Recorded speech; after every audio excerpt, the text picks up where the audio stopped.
Mbote Lempangi, Mbote Lempangi, Nganio toujours au poste. C'est le bonheur Lempangi. C'est véritablement le bonheur, encore le bonheur et toujours le bonheur. C'est une fois de plus un plaisir de vous retrouver ce matin. Je suis reconnaissant vis-à-vis de la source divine unique Maman Wandombi pour l'opportunité et l'occasion qu'elle me donne une fois de plus afin de continuer à m'exprimer je dirais dans le matériel. Et oui, Lempangi, on peut dormir pour ne pas se réveiller.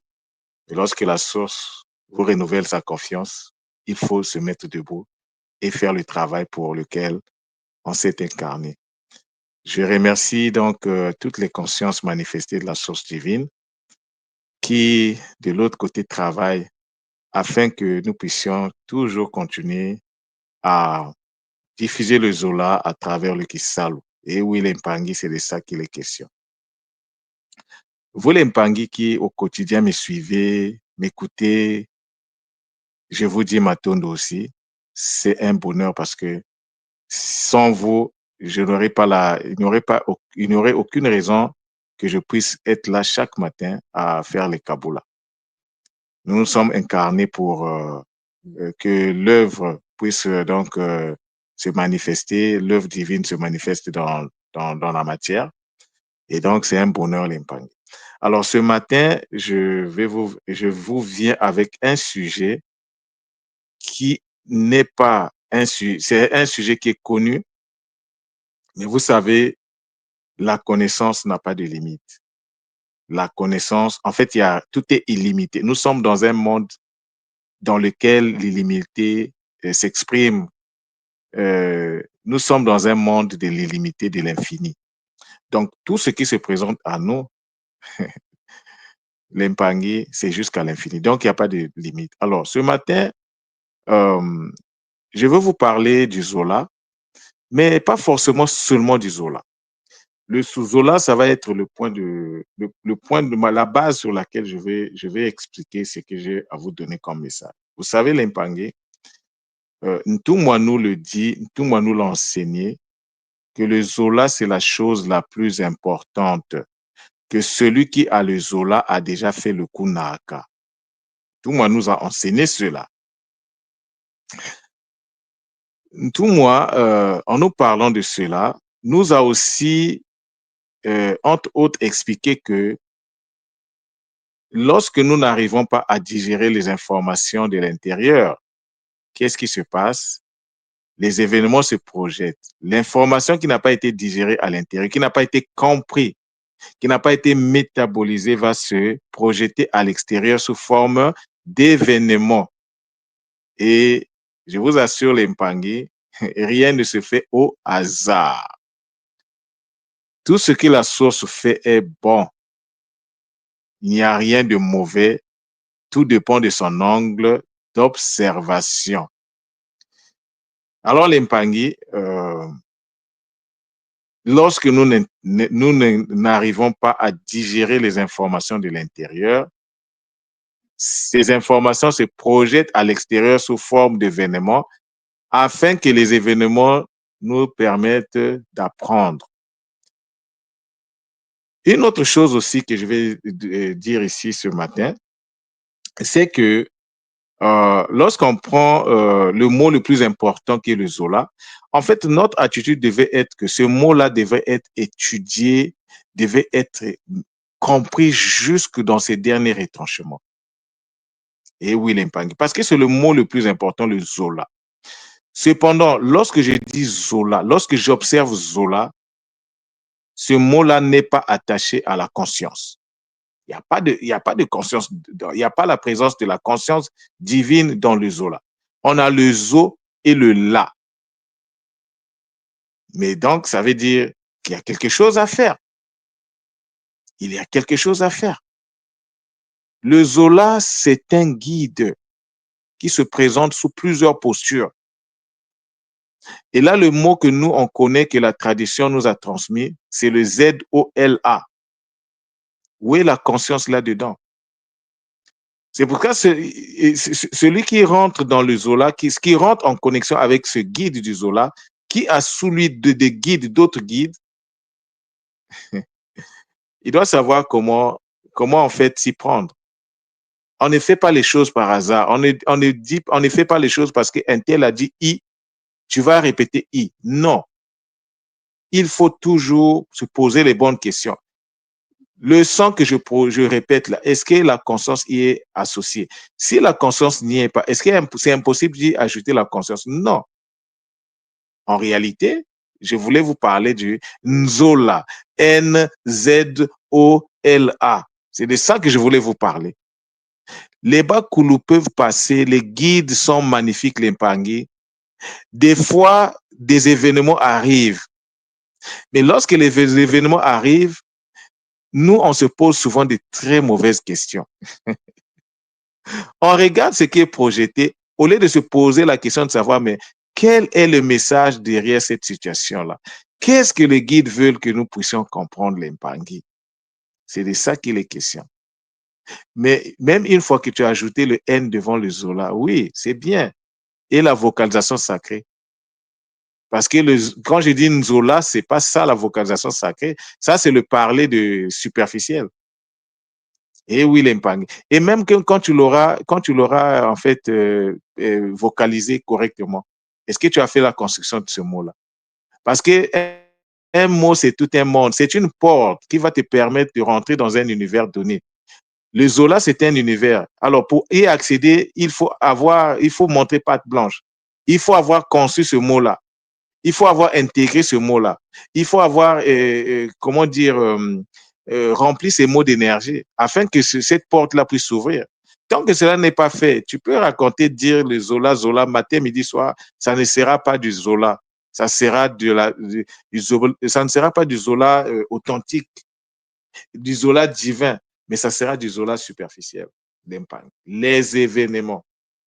Et oui, l'impact. Un événement qui arrive, il faut savoir se poser les questions. Mais pour avoir cette attitude-là, de regarder plutôt quel est le message qui est derrière cet événement, souvent nous tournons autour de l'événement. On tourne autour de l'événement au lieu de se dire qu'est-ce que je peux gagner derrière cet événement. Parce que n'importe quelle chose qui se projette a pour objectif de t'emmener vers l'élévation. Et justement, le mot Zola rend bien compte de cela. Le Zola, il y a le Zo et le La. J'ai pris le temps d'expliquer le Zo, j'ai pris le temps d'expliquer le La.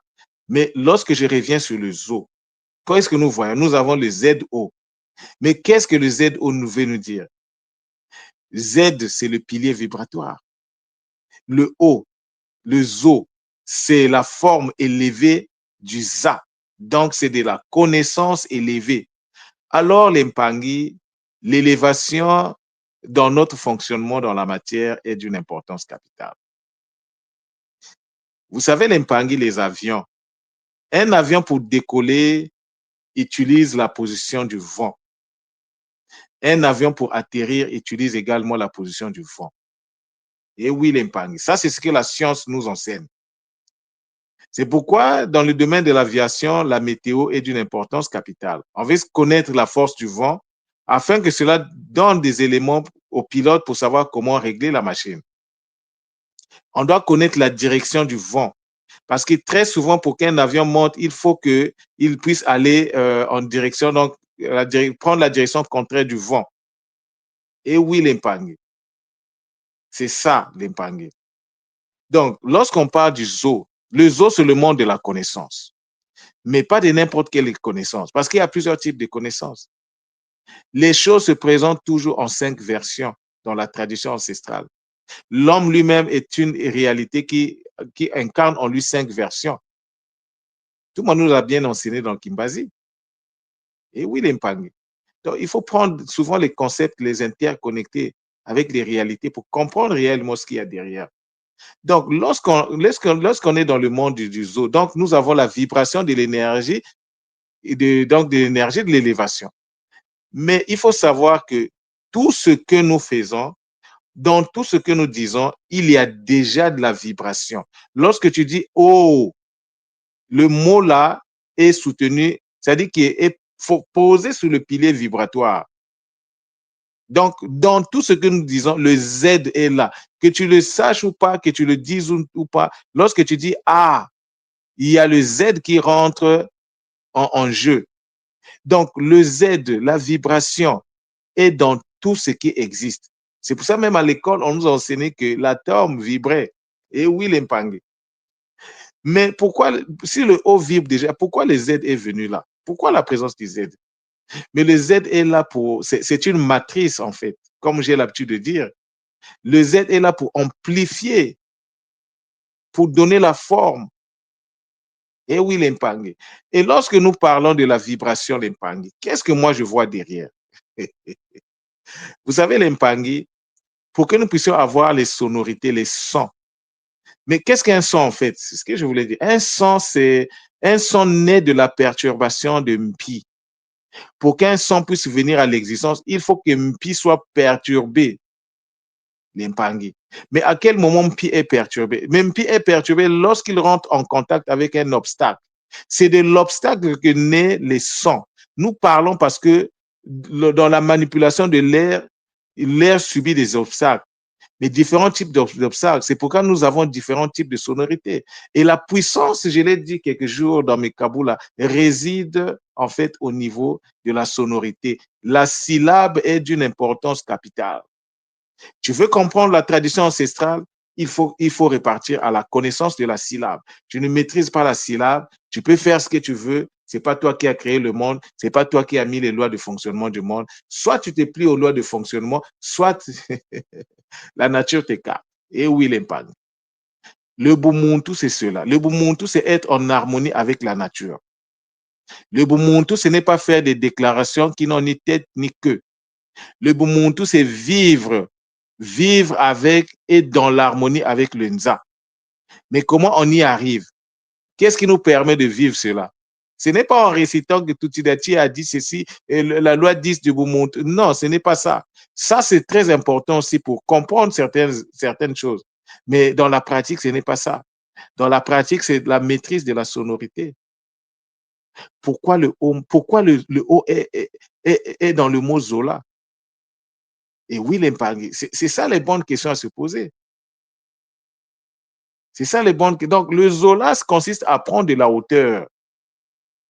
Et déjà, avec ce que je suis en train d'expliquer à travers les sonorités, il n'y a pas de sonorité si Mpi n'est pas là. C'est Mpi qui nous donne les sons. Et oui, l'impact. C'est le Mumpepe qui manifeste cela dans la matière. Donc, lorsqu'une situation arrive, moi, je me pose toujours les questions, pourquoi ça arrive? Pourquoi telle situation est arrivée? Mais une situation, c'est un événement. Mais pourquoi l'événement arrive? Mais parce que nous n'avons pas digéré. Nous n'arrivons pas à digérer les choses de l'intérieur. Nous n'arrivons pas à prendre de la hauteur. Parce que digérer, ça demande également, il faut prendre de la hauteur. Il faut que tu le saches, que tu dois avoir la connaissance au sujet de comment digérer les informations de l'intérieur. Et l'impangé. Lorsque les choses arrivent, ne restons pas sur la superficialité. Une chose peut arriver parce que les Bakoulou veulent qu'on expérimente par nous-mêmes les effets nocifs de cette chose-là. L'impact. C'est magnifique de comprendre les choses comme ça. Et pour grandir, on a besoin des obstacles. C'est lorsque Mpi rencontre un obstacle que Mpi est obligé de prendre de la hauteur. Et justement, la sonorité qui est dans le Zola, la première sonorité, c'est la sonorité qui renvoie à la hauteur, c'est-à-dire à la montée, à l'élévation. Pourquoi on n'avait pas mis là, pourquoi c'était pas Lazo? On a dit Zola. Pourquoi les Bakoulou ont exprimé cette réalité de cette façon-là? Mais malgré cela, je vous ai dit dès le début que le Zola, c'est un mot qui n'est pas associé à une conscience. La conscience divine n'y est pas associée. Donc, c'est à nous de l'ajouter. C'est à nous de l'ajouter. Et dans la vocalisation du Zola, et comme de plusieurs sonorités, j'ai découvert quelque chose de magnifique. Quelque chose de magnifique. Je peux pas. Ça, c'est le côté technique. Moi, ici, là, je ne vous parle pas du côté technique de ce que je fais. Le côté technique de ce que je fais, les Mpangui qui en ont besoin, ils savent comment y accéder. Ici, je fais les déclarations d'ordre général. Je parle de tout, moi, je peux parler de tous les sujets. Et je ne parle pas des sujets avec passion. Je ne parle pas de quelque chose, je ne calcule personne. En tant que messager, en tant que canal, je canalise, je donne. Je canalise, je donne. Maintenant, comme on est dans un monde où il faut de la discipline, je m'inscris dans cette discipline-là. Je me mets dans une posture où je dois respecter les règles communautaires. Mais la communauté aussi doit être claire dans ses règles. Il faut que la communauté soit claire dans ses règles. Et oui, il ne s'agit pas de dire, oh, tu as fait ceci, oh, tu as dit ceci. Il faut poser les bases. Il faut que les bases du fonctionnement communautaire soient claires. Moi, j'ai fait dans mes cours du Kikongo, j'ai fait une communication sur le Kintwadi, j'ai fait une communication, et c'est en étudiant le mot Kintwadi, j'ai compris comment les choses devaient fonctionner. Une communauté doit fonctionner avec des règles claires, connues de tout le monde. Alors, la communauté doit s'assurer que tout le monde a accès aux règles. Parce qu'on ne peut pas faire de la correction si on n'a pas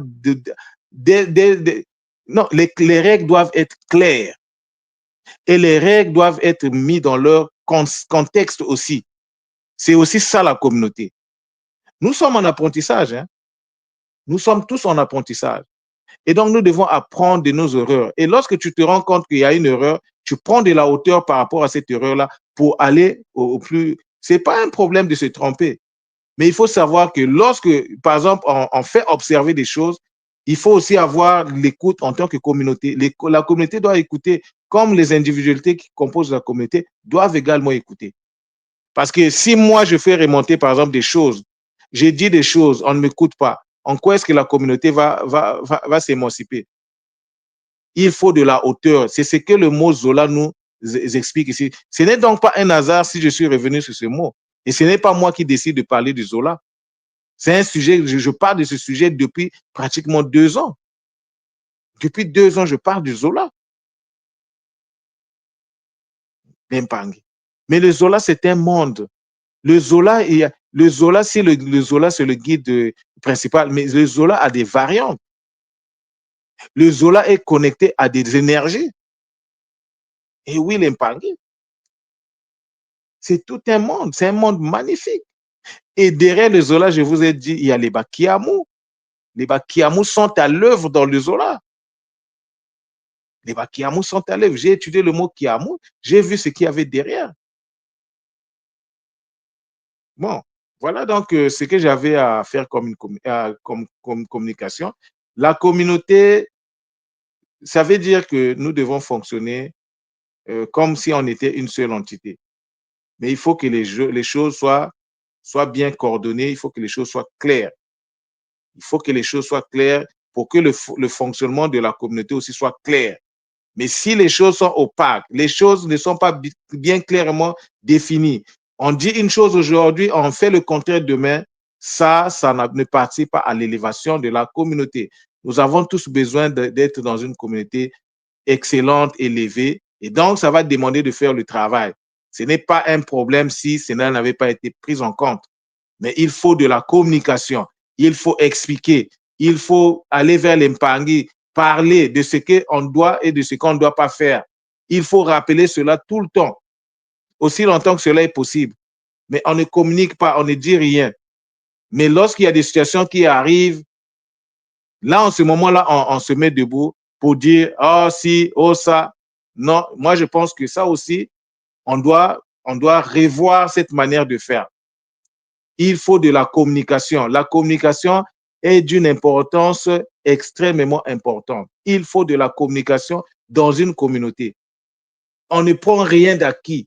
Il faut toujours rappeler de temps en temps parce que c'est nous-mêmes qui le disons tout le temps. Ah, nous sommes un peuple, nous sommes brisés, nous venons de loin. D'accord, on ne refuse pas. C'est pour ça qu'on a tous besoin d'éducation pour que nous puissions prendre tous de la hauteur et que notre communauté soit une communauté forte. Parce que dans ce monde, on ne respecte que les forts. Ce sont les forts et les puissants qui sont respectés. Donc, servons-nous du Zola, le mot le plus puissant de la tradition, le mot le plus important, Servons-nous du Zola pour nous élever. Et Will Pangui. Voilà ce que j'avais à vous donner comme communication ce matin. Mais pour moi, c'est vraiment un bonheur. C'est vraiment un bonheur. Matondo à vous, beaucoup de Zola à vous. Et donc, on se dit à la prochaine. Matondo.